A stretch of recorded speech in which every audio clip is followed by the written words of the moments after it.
5G is still rolling out across the globe. But believe it or not, the world's top engineers and researchers are already deep into planning its successor, 6G. So today, let's dive into the roadmap for this next hyper-connected experience. Okay, I know what you're probably thinking. 5G feels like it just got here, right? So why on earth are we already talking about 6G? And you know what? That's a totally fair question. The answer really gets to the very heart of how these massive technological leaps actually happen. The short answer is time. It just takes a long time. As Sebastian Singh over at Samsung Research puts it, you can't just cook this stuff up overnight. He says, preparing for the next generation of communications technology takes a decade. It's this long, incredibly complex process of research, people collaborating, and getting global standards in place. And hey, this isn't some new, crazy idea. If you look back, wireless tech has followed this remarkably consistent 10-year cycle. 2G was the 90s, 3G was the 2000s, 4G pretty much defined the 2010s, and 5G, well, that's the story of the 2020s. So when you think about it, starting to plan for a 2030 rollout of 6G right now, we're perfectly on schedule. So here's what we're going to cover. First, we'll look at the vision for 6G. What kind of new reality could it create? Then we'll get into the nitty-gritty, the tech blueprint. After that, we'll see how the world is coming together to build this future. And finally, we'll talk about the ultimate impact of, well, merging worlds. All right, let's dive into that first part, a new reality. The whole vision for 6G isn't just about making your phone download movies a little faster. No, we're talking about enabling services and experiences that, right now, feel like they're straight out of science fiction. So what are we talking about here? Well, there are really three cornerstone services that are driving the whole 6G vision. First up, truly immersive extended reality, or XR, that's so real you can't tell the difference. Then you've got high-fidelity mobile holograms, think Princess Leia, but interactive and on your phone. And finally, digital replicas, also called digital twins, where a whole physical object or maybe even an entire city has a perfect virtual copy that updates in real time. Okay, but to make any of that happen, wow, we need a huge leap in performance. To put this in perspective, 5G aims for a peak speed of 20 gigabits per second. 6G is targeting 1 terabit per second. That's a 50-fold increase. And latency, that little delay in the network, has to drop from 1 millisecond to just a tenth of a millisecond. The bottom line? Today's 5G networks, they just can't do it, not even close.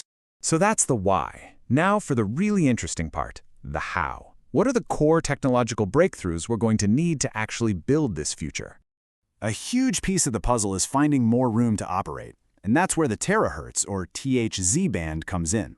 Think of it like this. All the current wireless frequencies are like city highways at rush hour, completely jammed.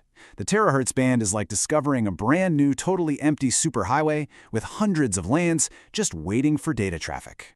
And just to show you what a difference we're talking about, look at this. The scale of this new highway is just staggering. Where 5G might use a few hundred megahertz or a couple gigahertz of bandwidth, 6G is going to unlock over 200 gigahertz in that terahertz spectrum. It's a completely different scale, an almost unbelievable jump in capacity. The other massive game changer is how we use artificial intelligence. This isn't about just adding an AI app on top of the network. We're talking about an AI native design. That means AI is baked into the very DNA of the network from day one, allowing the network itself to learn, to adapt, and to optimize its own performance on the fly. So what does that actually mean in practice? Well, there's this incredible example from the University of Texas at Austin. Think of the connection between a cell tower and your phone like trying to keep a laser pointer perfectly aimed at a tiny moving target. It's super complex. Well, by using AI, this beam alignment process can be done 30 times faster than in 5G.